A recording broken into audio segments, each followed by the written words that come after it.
Kelompok Kurohige sejauh ini sudah membuat masalah dengan banyak pihak di One Piece. Kalau kita menghitung kisah di masa lalu hingga sekarang, inilah 9 pihak yang pernah diserang Kurohige dan anak buahnya. Yang pertama, Kerajaan Drum. Dulu diceritakan kalau kelompok Kurohige pernah menyerang Kerajaan Drum.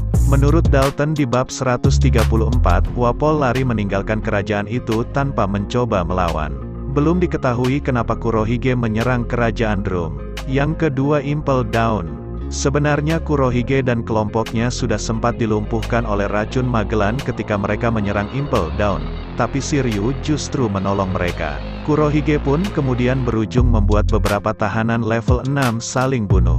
Beberapa yang selamat, seperti Katarina Devon, menjadi anak buahnya. Yang ketiga, Bajak Laut Shirohige. Tadinya Teach adalah bagian dari kelompok Shirohige. Kemudian dia membunuh Touch untuk memperoleh buah Yami Yami. Dia berujung dikejar Es, tapi dia pada akhirnya mengalahkan Es di Pulau Banaro dan menyerahkan pria itu ke Angkatan Laut. Kemudian setelah dari Impel Down, Kurohige muncul mendadak di pertempuran Marineford bersama anak buahnya dan menyerang Shirohige. Saat time skip sempat terjadi juga perang balas dendam, di mana Marco memimpin sisa-sisa kelompok Shirohige melawan kelompok Kurohige. Lalu Kurohige memenangkan pertempuran itu. Yang keempat, Bajak Laut Topi Jerami.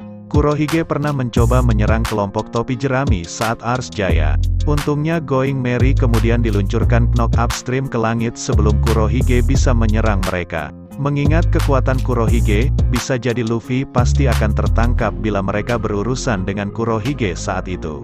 Selain situasi itu, Luffy dan Kurohige juga sempat bertarung sebentar di Impel Down. Meski untuk yang itu, Luffy yang menyerang duluan. Yang kelima, Markas Pasukan Revolusi. Burgess, salah satu kru Kurohige, sempat berurusan dengan Sabo di Dressrosa. Burgess memang kalah, tapi dia ternyata bisa menyelinap ke kapal yang mencapai Baltigo. Kurohige pun kemudian bisa datang ke tempat markas pasukan revolusioner itu. Kemudian dia menghancurkan markas pasukan revolusi, tapi semua petinggi tidak ada di sana. Yang keenam, Amazon Lily.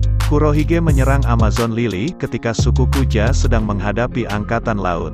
Kurohige bahkan sempat mencengkeram dan nyaris membunuh Boa Hancock untuk mengambil buah iblisnya. Namun Silver Rayleigh datang tepat waktu. Setelah itu Kurohige pun mundur. Yang ketujuh, Kota Coklat. Kisah sampul di bab 1062 memperlihatkan kota coklat di Toto Land beku. Lalu kisah sampul bab 1063 menunjukkan Charlotte Cracker beku dan puding diculik. Dan pada bab 1064, pelakunya adalah Aokiji dan Van Augur. Yang kedelapan, Angkatan Laut. Di Marineford, Kurohige sempat siap menghadapi Sengoku. Meski begitu konflik mereka terhenti begitu Shanks datang.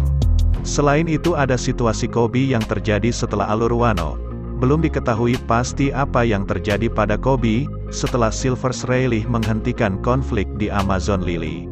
Dia diculik Kurohige. Padahal Koby dikatakan Kurohige sebagai sosok yang membantunya menyingkirkan Ochoku. Yang kesembilan, Bajak Laut Hati. Lau dan kelompoknya diserang kelompok Kurohige di bab 1063. Masih jadi tanda tanya apakah Lau bisa selamat dari situasi ini. Itulah 9 pihak yang pernah diserang Kurohige di One Piece. Selain 9 itu, ada pula situasi di Rocky Port yang berujung pada Kurohige menyingkirkan Ochoku, sehingga Kurohige bisa jadi pemimpin Pulau Bajak Laut. Tapi situasi itu masih misteri. Begitu pula dengan situasi Kurohige melukai wajah Shanks. Belum diketahui pasti apa penyebab situasi itu.